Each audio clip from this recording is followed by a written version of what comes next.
Radio 100.5 FM and coopradio.org.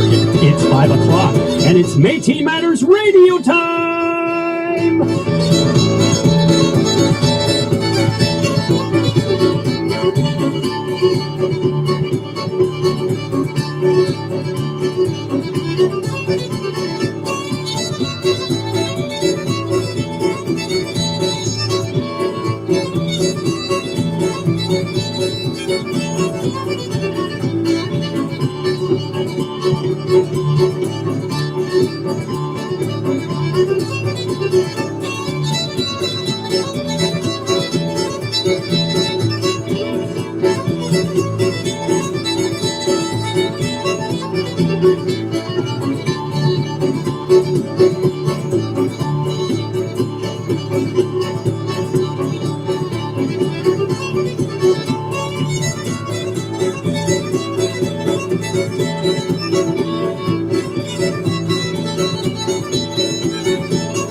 The views expressed.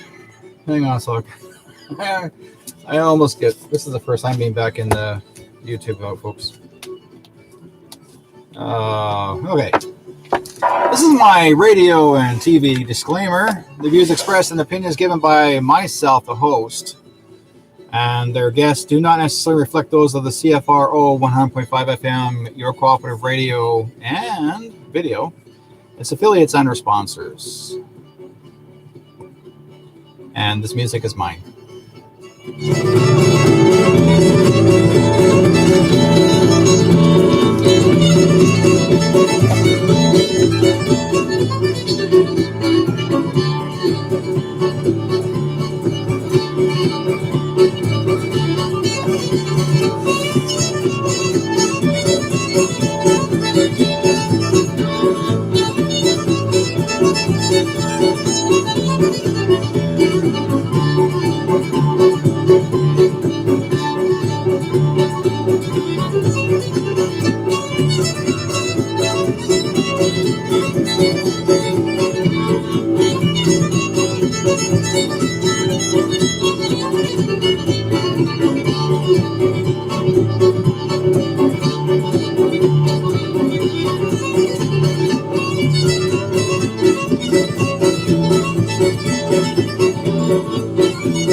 Thank you guys for joining us. And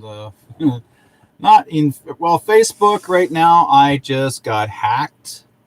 Today's date is November the 4th, 2020. I got hacked. So what happened was someone, being the doofus as to him, he or she is, decided to use, or I guess make a new Facebook page with my name on it. And they went after me. So they decided to hit me up. And so this is the reason why I got hit. So I thought, you know what, folks, I'm going to actually take the next step. I'm going to go to YouTube and see what happens. So basically, we're going to do this right now. And they're telling me I can't use Facebook for 25 days, even though someone hacked me. And I'm trying to reach Facebook to say, look, guys, this is not my stuff. I did not put that in there. Somebody else did. Stole my name, made a Facebook page. They won't listen because I still have a voice. Like everyone else out there, hey, so this is what's going on, folks. This is what we're trying to do. We're trying to figure what the heck to do next. I am trying to figure what to do next. So let me move this ping over to front here so I can see you guys good. So basically, this is what I'm doing right now. And thank you guys for coming and joining me in the chat room. There will be a chat room here coming quickly here. Let's see what's going on. How come I don't have a chat room? There is somebody in the chat room. Okay. Just join me in, folks. I'm trying to figure this darn thing out. And I got cool things happening in here. I got my mic. Right? And yeah, we'll see what happens here. Let's just move this over a bit. Oh man, crazy stuff. So this is what I'm doing, and this is my show. Let's see here. Got so many things to talk about. I'm actually coming in late, absolutely late. Normally we do our show at 5 o'clock every Wednesday night, 5 to 6. But for some reason, like I said, got started here, and people are just having it. I mean, I tell people just join me in the Facebook and see what happens. I'm just trying, or Facebook into YouTube. So I'm just starting to get to use this thing. So I'm not sure about the chat room yet. We'll work on that. Okay, we'll work on it. Anyways, I'm here. I got the sound up a little bit more so you guys can hear me a bit. Yeah, so things are happening big time. So my mic, not bad, for talented mic. Okay, tonight we got a lot of things to talk about, and according to the guidelines of Facebook, they're telling me that I did something wrong.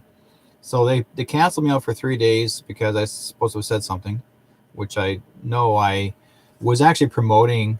I was promoting a Freedom Walk poster on my Facebook page, and they kicked me out for 3 days. Said to me that their standards, that according to their standards, that what we're doing Freedom Walk is not real. That what we're doing is wrong. So they decided to block me for 3 days.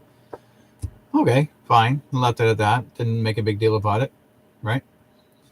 Then now this person hacked my page on Facebook, and now they dumped 25 days. I cannot go live on Facebook for 25 days. I'm thinking, okay, Mr. Zuckerberg, you either are in jail or you are trying to get me in trouble or trying to block me from promoting what I'm actually telling the truth. So, and I do know that I couldn't care less. I'm going to still try to do radio as much as I can, television as much as I can, or video as much as I can. I'm well known in the industry. People know who I am. So I'm going to try and do what I can do. And you can't stop me. Sorry, because before, that's the way it is. Anyways, Zuckerberg's not part of YouTube, so here we go. Anyways, I got a lot of things to talk about before we get bored of me. Let's see here. Okay. Now, we also have coming up November the 6th is the 2020 as the Métis Nation of Ontario. They're putting on, I'm not going to remember how this thing does. It's a switch. I want to show you guys a screen. How can I show a screen here? Dun, da, da, da. Try to show a screen. I don't know how to do the chat room yet, so just be kind, guys. I'm just going to work on this part here. Let's see here. Work on screen. Chat room. Where's the chat room? Look for the chat room. Collapse menu. No, okay. Stream. Okay. Manage. No. Yeah. Here's what happens. I'll figure it out probably next time, but hang on tight. Just stick to the chat room, folks. Just stay in there. Talk all you want. I'll probably end up seeing it a little bit later. Appreciate it. I can't get into the chat room somehow. I don't know why it's not there. And I will figure that out. Okay, here we go. That should go to them. Oh, it's not set up for it. Okay. And it says, I know what it is, because they're preventing me from the buggers are preventing me from sending it to you guys. To Facebook. That is so nuts. Okay. Anyways, actually coming up this November the 6th, 2020, there's going to, at 7 o'clock, there's going to be on Facebook, okay, on Facebook Live. They're going to be on Métis, Ontario Métis, and they're going to be Adam Smale, Ken Lindsay, Leah Bell, Will Cardinal, Alicia and Liam Bloor, Cassidy Houston, Jamie Morris, and Andre Giroux, and Natalie and John Giroux. And they're also going to have Our Relations Métis Drum Circle. Provided, basically, it's under the Métis Nation of Ontario. They're going to be having what's called a virtual, they're presenting a virtual kitchen party. So you guys are going to get a chance to keep your, like, put it in your calendar. The next couple of days, they're going to have at 7 o'clock, probably that Eastern, because you're in Ontario, Eastern time. So that would be 4 o'clock my time, Pacific. So yeah, be part of it. I think it'd be kind of cool to watch how these guys are doing as far as entertainment is concerned. That'd be cool, right? So let us share that with you. That one there, and let's see, coming up, the Manitoba Métis Federation COVID camp ready for use. Basically, they're talking about the COVID camp, and I'm going like, okay, here's something that Justin Trudeau had introduced, or supposed to have introduced into cabinet, or actually had talked about it, and I guess it's now everybody's saying, no, it's not true, it's not true. Well, here it starts. Nestled at the junction of Highway 2 and Highway 305 lies what appears to be an old work camp to the average eye, but for those who know, it's the base for the COVID-19 camp, capable of housing nearly 100 people infected with the coronavirus. No one's infected. I'm sorry, guys. The facilities were previously used as a hydro camp, a work camp, and have been repurposed to fit the needs of the Manitoba Métis Federation. I'm going to pull this camera over for you guys can see this. This is going to be cool. You need to see this, okay?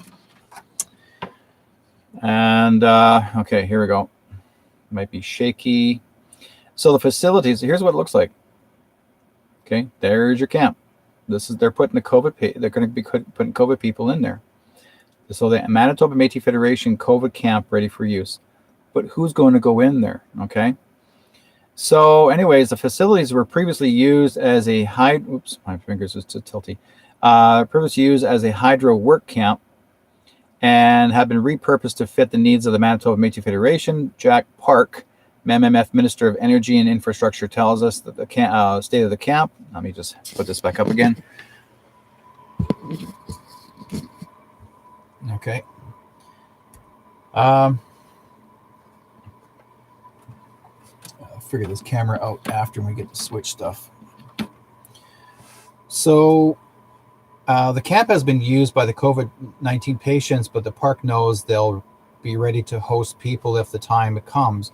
He explains how the patient will be allowed to enter the facility. The procedure is that you need to be referred to by one of the health authorities within Manitoba, and it doesn't matter where you're from, anywhere within Manitoba, says Park. We would bring citizens in and put them in this camp in Treherne specifically, and we have a smaller camp in the Winnipegosis since that's ready as well. It's just that they need to be referred, and we're hoping that referral process happens because we made it known. Park says the Federation saw a need to and wanted to prepare in the event of the pandemic. The facility east of Treherne can accommodate up to 96 people, with the MMF camp in the Winnipegosis is much smaller in size. The camp is staffed by a manager, cook, breakfast cook, and a maintenance personnel. One of the criticisms the camp has faced is the large metal fence and gate looming around the perimeter of the facility.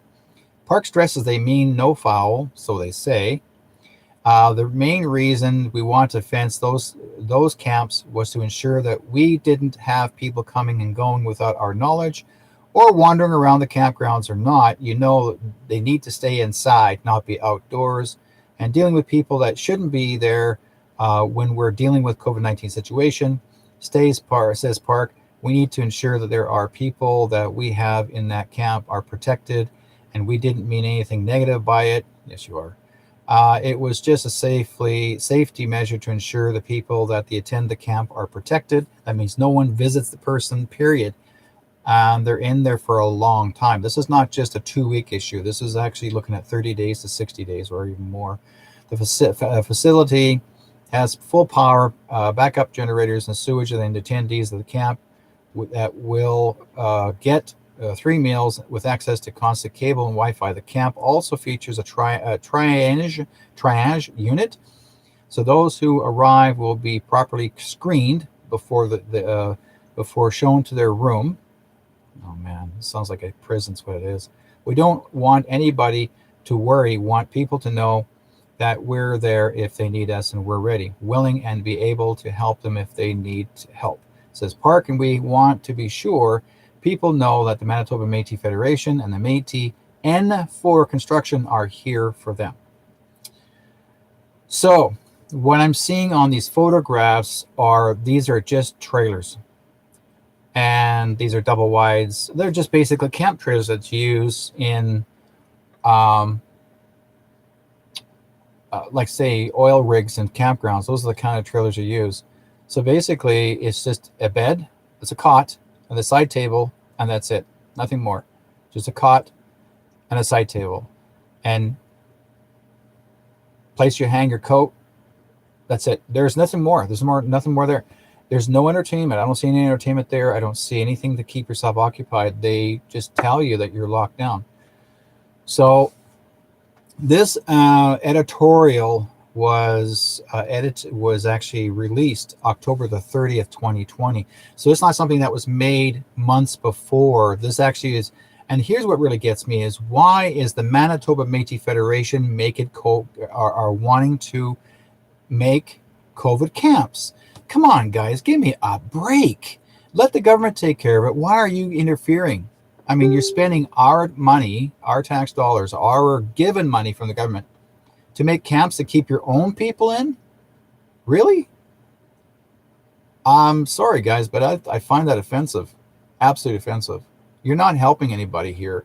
You think you are, but I don't think you are. Anyways, that's just me. It doesn't seem right. Like, why you're providing a camp? Why can't you just leave things well enough alone? Help the people that are dealing with their loved ones at home, instead of saying, here, let me put this guy over here. We'll put him in the camp. So then we don't talk to him for months. We'll keep him out of the way. But by the way, he doesn't have the symptoms, but we'll just put him there anyway, so just in case. Don't forget the word case. Everything is a case, and they're talking about the second wave. Well, the second wave, that never happened, because it just never did. I'm sorry. But these camps are made. What a waste of time, waste of money. And MMF is so, I don't know. I guess you'd say they're proud that they did this. Okay. So I'm not too thrilled with it. But if anybody else has an opinion, please let me know. Let me know. Okay. Looking up also. Now, I did talk about, like, this month of November is November the 4th. And it's coming up to be Remembrance Day for our veterans here in Canada, as well as the U.S. across the world. And we want to recognize our veterans that have, that lost their lives, as well as that actually have carried on throughout the years. And we've lost some really good vets, our good friends that were vets. Good friend of ours, like Teresa Dion from years ago, she crossed over, passed away. Good friend also, Bob Kelly, Robert Kelly, called Motion Bob. There were many others that were good friends of, that I've known for many years, that were veterans. And I was actually very honored to give an opportunity where Bob Kelly and Teresa Dion and, oh my God, my brain is not in there right now, but I had, these are all veterans, and the veterans, they had to give me a ring. And this actually, it's this one right here. They gave me this ring, and it's actually like an infinity on the back. And there's 4 veterans that had this. Whenever they have powwows, and normally it's up to the veterans to choose someone who's responsible to call other veterans in to be in the grand entry. Bob Kelly was one of them that was involved, or there was Al Giroux. And Alan Giroux, and his name's Alan Giroux. And Alan actually was also involved with the bringing in the veterans, making sure they're there to go on the grand entry. They're the ones that carry the Eagle staff. I mean, I've been around it for many, many years, many, many years. And I always helped them out all the time. And I pretty well knew the protocol. So Bob was watching me, and Alan and all of them were watching me and making sure that I'm doing the right thing. Make sure it's properly provided. So then they chose me. They just said, Derrick, we've been watching you. We were very impressed with your work, and we're asking if you actually do the job to carry on for us. So my job for the last I would say 12, 13 years is that I've been carrying the flags. Like there's actually a variety of flags that we use to provide for the grand entry as well. And Bob Kelly would normally have the Eagle staff with him. And we would walk in and we'd make sure all our veterans are there. And that was my job, making sure that these veterans are together, gathered to be there. And that was what I was given that right. And then back in 2005, which I was absolutely honored, for the first time, our Métis people, now some of you may not know, like you probably come online for the first time what a Métis flag looks like, but our Métis flag was blue with a white infinity in the center. And that's what was carrying at the time. And our veterans, our Métis veterans and First Indigenous veterans have fought during the Second World War, fought other wars across the world. And, you've always carried a flag in representing your country, which is Canada, United States, you name it, that sort of thing. And yet our flag has been flying 150 years before Canada, which is before the Maple Leaf, before the Union Jack. And so we actually, three of us actually approached the Legion, the Royal Canadian Legion in Surrey, British Columbia, in Canada, and asked them if we can carry our Métis flag in the grand entry with other veterans that carry their flag in. So basically, this is a color guard that you're walking with, right? Now, normally you have to be a veteran to be in the color guard. Teresa Down was going to walk with that flag. I was there as her second because she asked me to. So we were there to be there, and I was there to support her and help her. But she got a phone call immediately after. Apparently, one of the veterans took ill at another Legion area outside towards White Rock and asked her if she can come down to carry the flag in over there. Because I'm her second, she says, Derrick, here's our flag, and she says, I want you to carry the Métis flag in with the color guard. Whoa. Huge honor. I'm not a veteran myself. My father did serve. My uncle did serve. My Uncle Dave. And I thought, okay. She says, you can't turn me down. She says, you got to do as I tell you. She says, have you carried the flag with the military before? I said, yes, I have. When I was a young kid in the cadets, I knew how to do all that. And she says, well, it's close enough. She says, you're going to carry this with the color guard. Just follow them. You know exactly how to do it. Follow the procedure. So I did. And I walked beside the color guard. We carried our Métis flag, not a Canadian flag, no other flag, but a Métis flag for the very first time back in 2005. 2005. And I was so proud of the fact that we carried a Métis flag and color guard, because you'll never, ever get that opportunity to see that done. Never, never, never, never. And we're trying to influence the idea of carrying the Métis flags, like have other veterans carry Métis flags in across Canada. Grab your Métis flag, be in the color guard, and carry those instead of just carrying a Canadian flag. So we were actually the very first that started this. So I carried the Métis flag, and we did three square blocks, and we walked, and it was actually raining outside at the time. And I was in my Indigenous outfit. It was my traditional clothing. I wasn't wearing a uniform like everybody else. And I felt so proud, and I could feel the energy. I can feel the pride from my relatives, my dad, all that. And it filled my heart. I'm glad it rained outside, because I was in tears a little bit. I had some tears pouring down my face, and I was pretending that was just the rain. But it worked. And I carried the flag for my family, represent my family as well. But when I was done, and because the show is called Métis Matters Radio, Ken Fisher is actually was the original radio talk show host since 1989 with in co-op radio, CFRO 100.5 FM.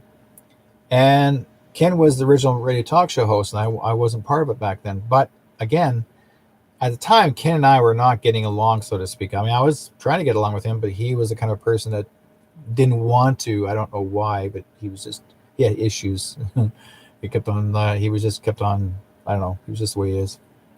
But he showed up at the event, at the And I was standing with the color guard. I was standing still, like we're all standing at ease, holding the flag. And Ken came up to me, seeing me holding the flag, and he yelled out loud, "He's not Métis, he's not Métis," which means I'm not part of his organization. Ken thought that if I was part of his organization, he wouldn't have said nothing. But I was not part of Ken's organization. So he thought. But I was. And I'll tell you why. I was registered with the Métis organization before Ken became the new president, but he didn't know my file is in that file. And I wasn't going to tell him nothing. But he kept telling everybody I wasn't Métis, just yelling, causing trouble. And the master sergeant came over and came up to Ken and told him, "Hey, stop, shut up, just move over. He's not Métis, he's not Métis." He kept on saying, "Go," you know. I kept on saying, "Go away, Ken, go away, Ken," you know. And after Ken disappeared out of the way, and the color guard came up to me after the ceremony is over, and they came up to me and they shook my hand. They said, "This is the best thing you ever did." He says, they were waiting, you know, they weren't sure if that scene was going to happen. I remember hearing a couple of people behind me, "Oh, those damn Indians are still arguing with each other, no matter what kind of event is going on." I'm thinking, really? You had to start that? I can hear them, right? The people behind us are complaining or commenting negatively. And I thought, okay, fine. So I walked away and I thanked the guys, I thanked the color guard. And one of the color guards, actually, one of the veterans actually did come down with pneumonia that afternoon. And I felt bad for him, but he did recover. Like I said, we were walking in the rain. These guys were soaked.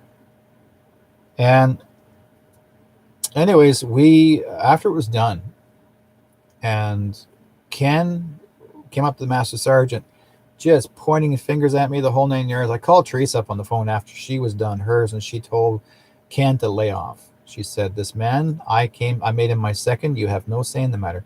He's not a veteran. Never was a veteran." And anyways, this is what the whole thing was about. Then he kept talking about the flag. I should have been the one to carry the flag. And the guy that was actually with Ken at the time was actually in a wheelchair. And there's no way in heck he could have carried that flag in the wheelchair. I mean, he would have to have somebody push him. I didn't even know he was there. But again, Teresa, who was a veteran, elected me. Ken was upset about that. So it was a big, huge meeting after that. We all met up at the Legion. And they said from now on, the Legion came back and told us, because of this argument we had, they said from now on that you have to be in proper Legion uniform or you can never carry your Métis flag in again. Ken wouldn't stop. He kept on complaining. And I thought, oh no, here we go again. So then it got worse. So Ken decided to, I don't know, make a scene out of it, so to speak. And so Teresa and Bob Kelly and like these other veterans came up to him. They said, "Lay off. Derrick did what we wanted him to do." I was trying. My plan was to get the Métis flag out there for all the veterans to use anytime there's ever a color guard, for any Memorial Day, any type of Remembrance Day. That was my goal, because I want to do this for you, for our veterans.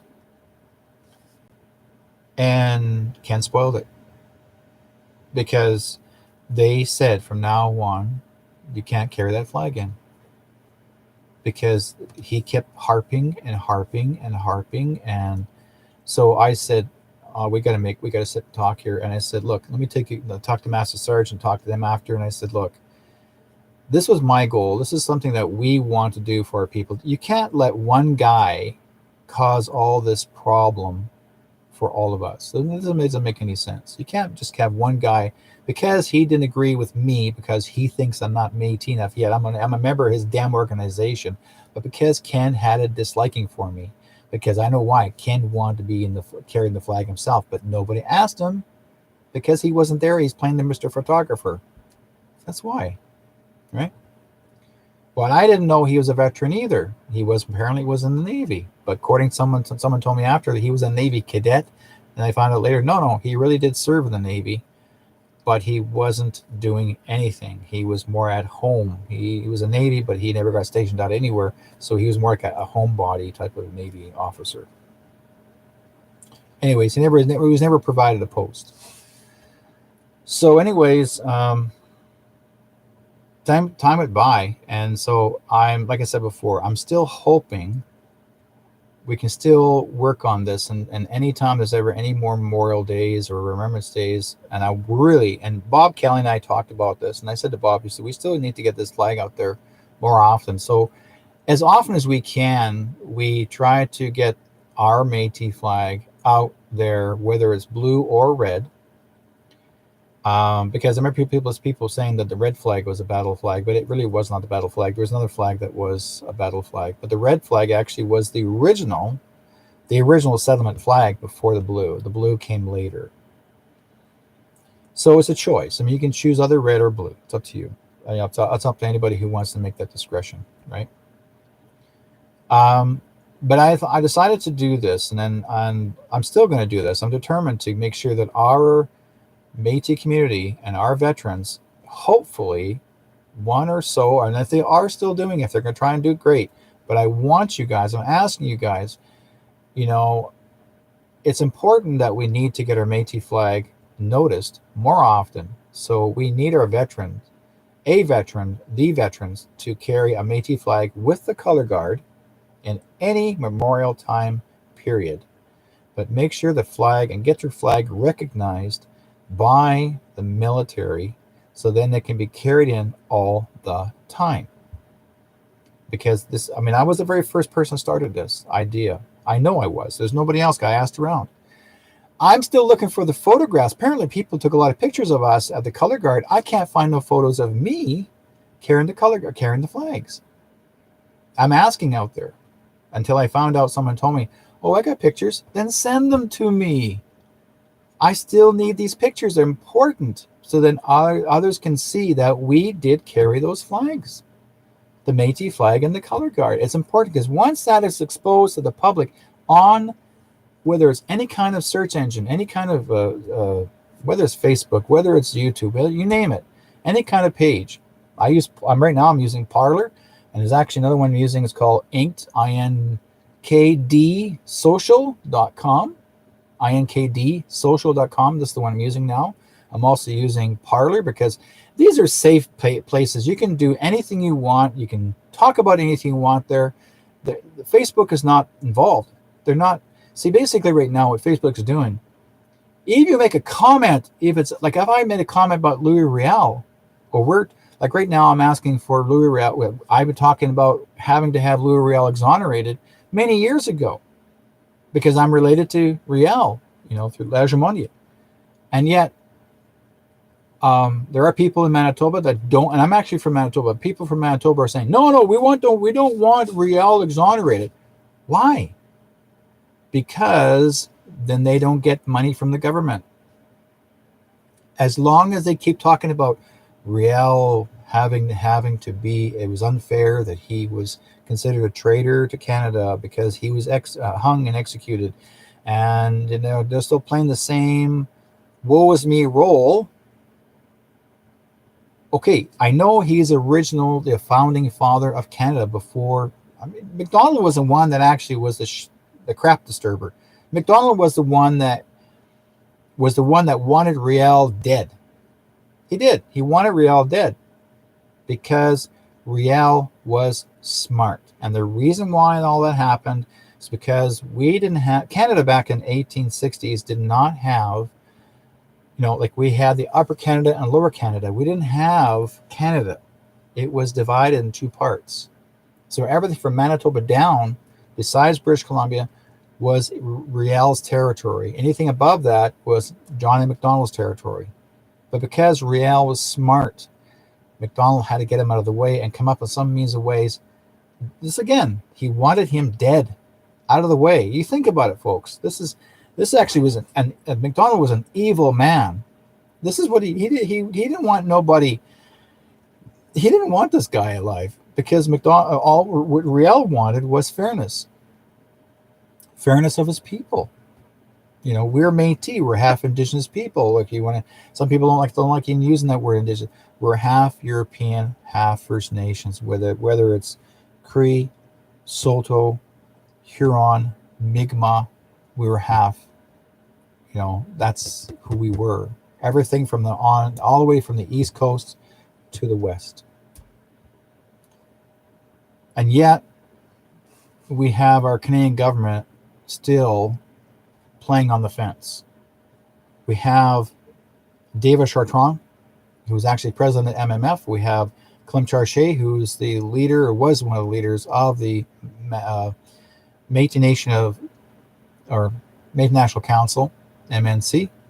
These are the two that were trying to run Canada. They're trying to run all the Métis territories, and they're the ones that are trying to tell everybody that they are the only official people that know everything about Métis, and no one else does.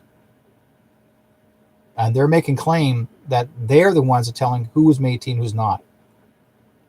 They have no claim. They shouldn't have no claim. They have no right. And they say, well, you have to be Red River only. Okay, well, if you're supposed to be Red River, then how did we helicopter into the Winnipeg region? Because all the Métis came from the east, even further east, past Nova Scotia, New Brunswick, all that area, all the way down from Ontario down, then through Manitoba, Saskatchewan, Alberta. Doesn't make any sense. But this is what they're doing, right? They're playing, it's a game.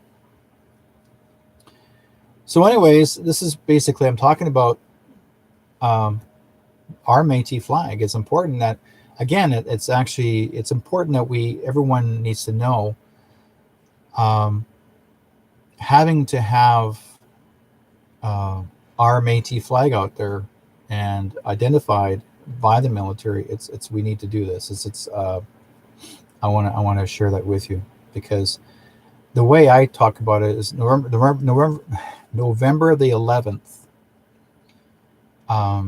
Remembrance Day. They say, lest we forget, like, for those who sacrificed their lives for us so that they may live in a free country.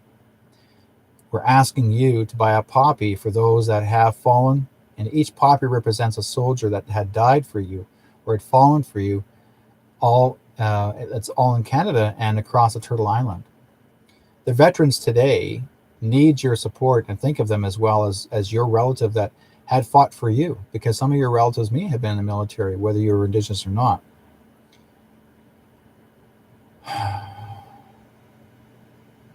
And you think of them as well, like our generations today have forgotten to respect these veterans and stop and think before you buy that extra cup of Java coffee. Give that Java to that veteran. Because there are veterans out there that are homeless, right? Why should they be homeless? That when they get home, they should have a job. There should be a job waiting for them. It used to be years ago they were. And then after all of a sudden, after these few years have gone by, there's no veterans that actually hardly have work. Normally, the veterans, when they come back from service, they either join a police force or they join the post office. Anything that relates to government, or sometimes they may become a politician. You don't know. But there's always a service for them available, supposed to be. And yet they end up being unemployed and homeless or houseless. Like, they gave their life. You ask him or her what it was like to be on the battlefield, because sometimes they were actually in the battlefield. And so when they play the trumpet, and for that honor song, and for those that had that was lost, we need to pray and give thanks to them. And God gave you that opportunity to support them. Pray for them. That those people need help. We have this COVID. Sure, we have the COVID times, and times are tough. But one cup of coffee or even a small meal for a veteran, it doesn't hurt. I don't care if he's actually American or Canadian. A veteran's a veteran. Person, he fought for you, because to keep our country free, protected. I mean, mind you, we have political issues right now. We got people that want to lock people up and put them away, and because of COVID, whatever, and they're talking about second this and second that. Well, you know what? It's not going to happen, right? So, I want to talk about, let's see here, the justice for Louis Riel, his honoration. So the BC Métis Federation, which good friend Keith Henry and the board, he's the president of the BC Métis Federation, and Keith also is actually the president or the CEO of Indigenous Tourism Canada.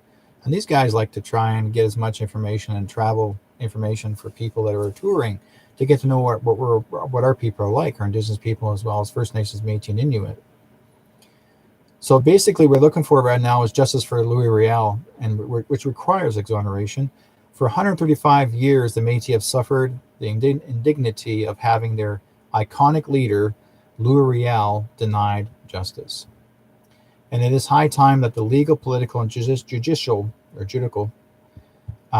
misdeeds surrounding his trial are exposed to all the people of Canada, and these truths will prove that the injustices inflicted on Louis Riel led to his conviction and execution on November the 16th, 1885. Now, Louis Riel represents all the people who supported the Métis cause during the Northwest Uprising, as well as the Red River Resistance. And some people back then, when I was a kid, they called it Red River. It wasn't called Red River Resistance. It was called Red River Rebellion. We never rebelled. We were protecting. It was actually the military that came in after our people. His conviction and execution wrongfully stigmatized and marginalized the Métis who joined with him in the pursuit of their basic human rights. And Riel fought not only for the Métis, but also for the people in Western Canada. His advocacy was for land rights, democracy, and other basic human rights such as responsible government and the right to vote. And it is our firm conclusion that Louis Riel was incorrectly charged under the 1351 Statute of Treason of Great Britain. The statute, with respect to levying war in the realm, was not applicable in Canada. Consequently, Louis Riel was incorrectly charged and accordingly was incorrectly convicted and incorrectly executed under that statute.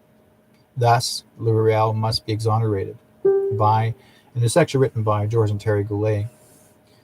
Now, I'll give you an idea what the charge was. Louis Riel actually was refused to speak because they labeled him crazy. Yeah, our Canadian government labeled Louis Riel crazy. Once you were labeled crazy, there's an act that basically says you were never allowed to speak for yourself to any judge.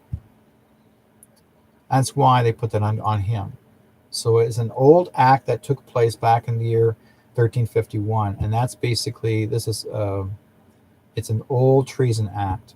And for example, if you were not agreeing with the government for what they wanted to do, then they call that a treason.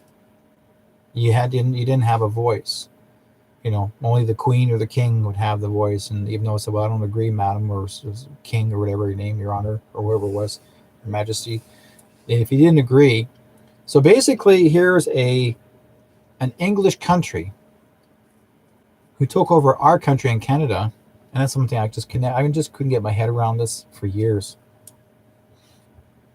A little tiny dot of an island, England, was able to control this country, control it to this day. How could they have done that? Because our country was so freaking passive. We are considered the second largest country in the world next to Russia.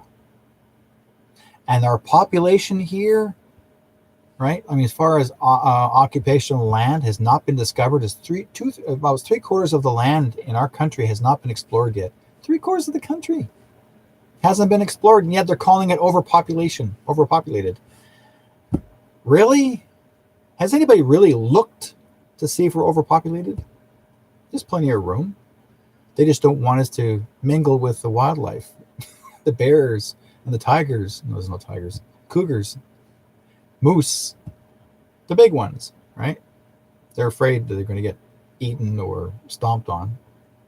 But that's typical. That's what Métis are all for. That's what we're meant to be doing, is hunting if necessary, because we have to provide ourselves. So what I'm going to talk about also, besides that, I'm going to bring in a story that does relate to Riel. And let's see here. I wonder if now they did say, okay, this actually is the editorial from the Assiniboia Times, and they wrote this November the 2nd, 2020. Who did this one here? Okay. So the 135th anniversary of Riel's death fast approaching. Paulette Duguay, president of the Union Nationale Metis, Saint Joseph du Manitoba, has written to Indigenous Services Minister Mark Miller to formally ask the government to declare Louis Riel innocent, which he was. I mean, he was never causing the war. He was at home having dinner, and the military, 2,000 soldiers, decided to bomb them, Gatling guns and cannons. Why? Because they made up a story, and I mean, most of you folks don't know this. Why he was attacked, because in the Ottawa Star, and you can look on one of the old newspapers in the Ottawa Star, they made a story that Louis Riel attacked a village and raped and killed children. What village? Never existed. Louis Riel would never do that. But because an Irish reporter made up the story, that was an absolute lie, had McDonald's gumption, so to speak, decided to say, well, we're going to attack them now then. We'll go and attack them. Without no proof, we're going to attack them. And that's exactly what they did. I mean, this is a prime minister wanting to come all the way down to another province to attack and kill. And he did say, wipe out the Métis completely. He didn't talk about one man. He wanted everybody gone. Everybody. That didn't make any sense. Why would he want to kill all the Métis? There's actually some that are actually settlers that never had nothing to do with any kind of invasions. There's some across the lake that never ever were involved with Riel much. But yet, MacDonald wanted them all wiped out. That's genocide, right? Now you know why people don't want John A. Macdonald statues around. They want to take them down.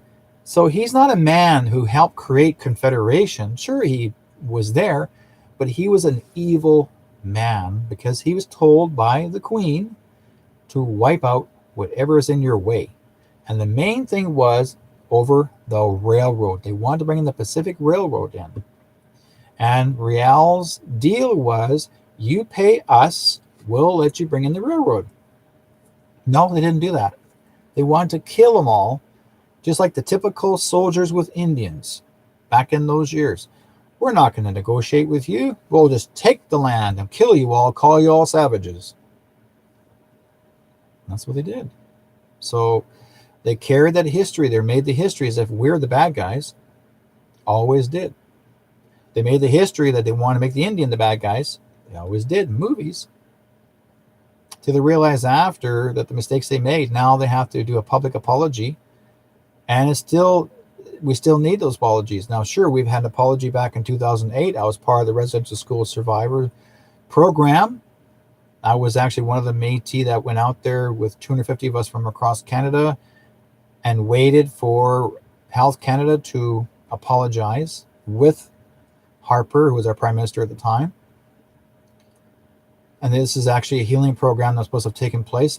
And yet, for some reason, there were things that just didn't add up, didn't make any sense. So to this day, a lot of it's still never fixed. So and even though we have a new prime minister, Trudeau, he's not trying. He doesn't care. To him, as long as he's there on the top to be whatever and say whatever he wants to say and do whatever he wants to do. So there's only so much you can do, right? So we're trying to fight for our rights. Now, basically, like I said before, the Union Nationale Metis, Saint Joseph du Manitoba, had initially called for exoneration in 2017. During Canada's 150th anniversary of Confederation, that request was not granted. Madame Duguay hoped that the milestone of the 135th anniversary of Riel's execution can serve as a healing moment for all Canadians and is thus renewing the demand for exoneration. Speaking as president of the British Columbia Métis Federation, Keith Henry indicated that Louis Riel was an iconic leader and he was the most remarkable person in Métis history, fighting for basic human rights, not only for the Métis, but for all the First Nations and Canadians. In March 1992, the House of Commons and Senate of Canada unanimously adopted resolutions recognizing the various and significant contributions of Louis Riel to Canada and to the Métis people, and in particular recognized his historic role as a founder of Manitoba. Canadians are a justice-loving people, yet despite Parliament's many debates, Louis Riel has yet to be exonerated. Canadians want to see Louis Riel exonerated, deemed innocent of the charge of high treason, said Mr. Henry. The demand for exoneration is also supported by Senator Mary Lou McPhedran, a human rights lawyer, former professor at the University of Winnipeg, and a member of the Order of Canada, who was appointed to the Senate in 2016 by the Prime Minister Justin Trudeau, and who has supported legislation implementing the United Nations Declaration on the Rights of Indigenous Peoples. In 2008, my home province of Manitoba legislated an annual Louis Riel Day holiday, and it is a day Manitobans celebrate Louis Riel as a founder of our province and as a strong voice of minority rights. And so the Senate Mary Lou McPhedran, and the exoneration of Louis Riel injustice that continues to cause rancor in the relationship between Indigenous nations of Canada, and said the Senator McPhedran. For their part, Montreal councillors Marvin Rotron and Juliana Fumagalli said that the cause of the Louis Riel continued to inspire Quebecers, and the councillors have tabled a motion for the Montreal Council meeting on November the 16th, asking City Council to formally endorse the demand for exoneration. In November 2022, 1885, some 55,000 people gathered in Montreal to hear then Premier Henri Mercier denounce the hanging of Louis Riel and call for the protection of linguistic and religious rights within the young nation of Canada. Today, Quebecers continue to care about the fate of Louis Riel, as said Ms. Fumagalli, who serves as mayor of Villers, Saint Michel, and Park Extension.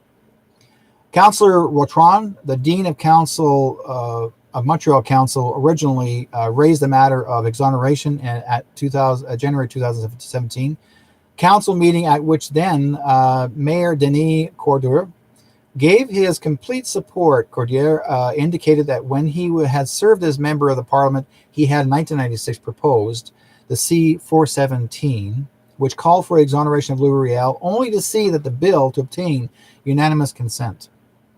There has been numerous private members' bills over the years proposed by Denis Cordier, Reg Alcock, Suzanne Tremblay, and Pat Martin, among others. All failed, and what is needed is a bill sponsored by the government, said the Councillor Rotron, who believed that the exoneration of chief poundmaker by Prime Minister Trudeau in May 2019 could serve as a model by which to exonerate and overturn the long-standing injustices committed against Louis Riel. Now, before I go further, chief poundmaker actually was helping Louis Riel during the resistance, because it was in their territory as well.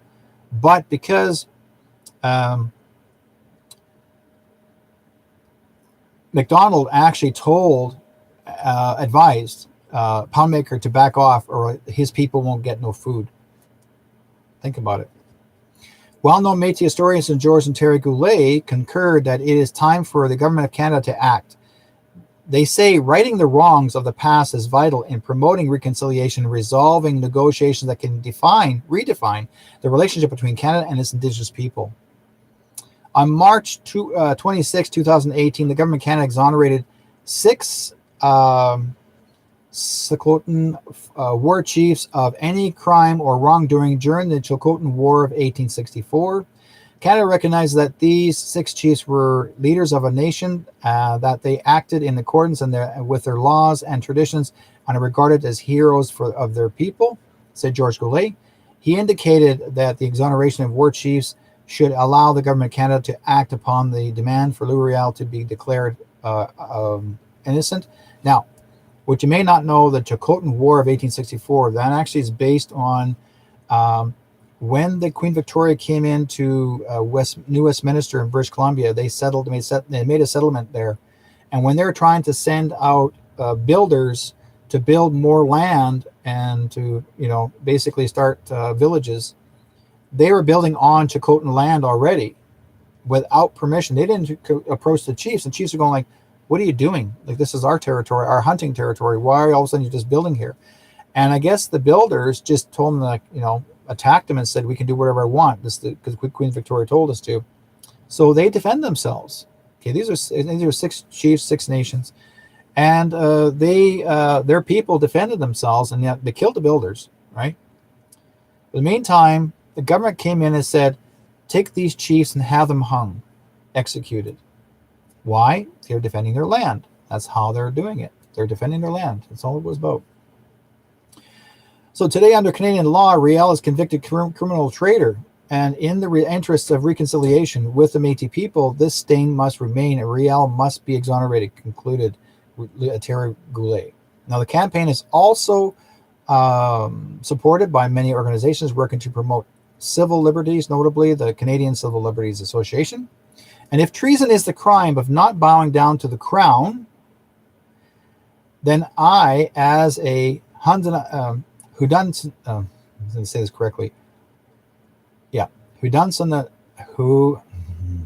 this is a hard name, Haudenosaunee woman is treasonous too. But Riel was innocent of the crime, and we should all bark in his favor, said Verna George of the Canadian Civil Liberties Association, urging other organizations to speak out for exoneration as well. So we are asking for your help as well, folks, our listeners and our viewers, to help support and have Louis Riel exonerated in Canada. Now, there are some organizations, Métis organizations, that don't want him to be exonerated because, again, like I said before, because to them, if Louis Riel becomes exonerated, then he's a free man. He's not there. That negative part of him, or that because basically, for example, when a person is to get a like, say, not a passport, but a citizenship of our country in Canada, and you got to fill out the forms, your citizenship, and it says in there, Louis Riel is a traitor of Canada. That means that you have to learn the history right down there that he's a traitor, and you have to agree that he's a traitor of Canada, and yet he's not. So they're convincing even people that are citizenships coming into our country. We need to stop that. We need to change history, put it back in what is to be corrected. Okay?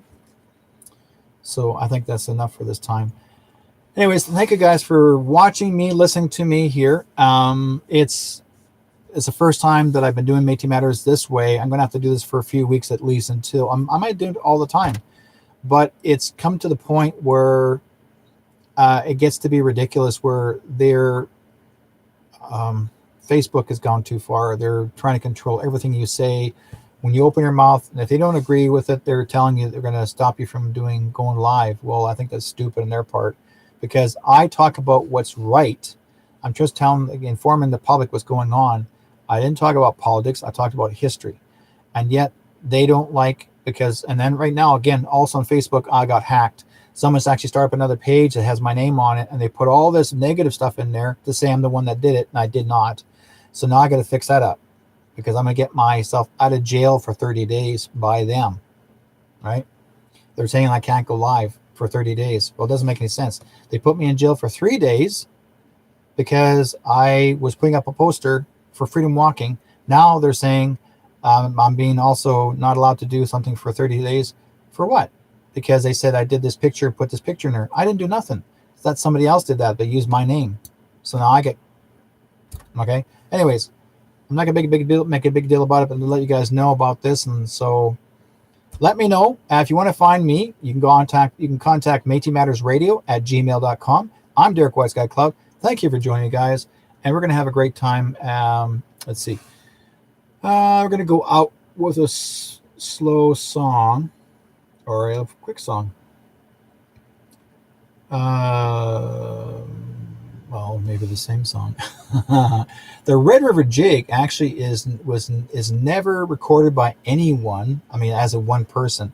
This is actually a non-named recording. So basically, this is my song. I played it.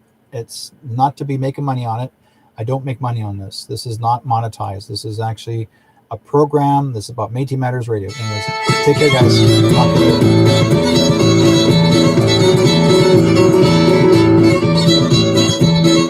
later.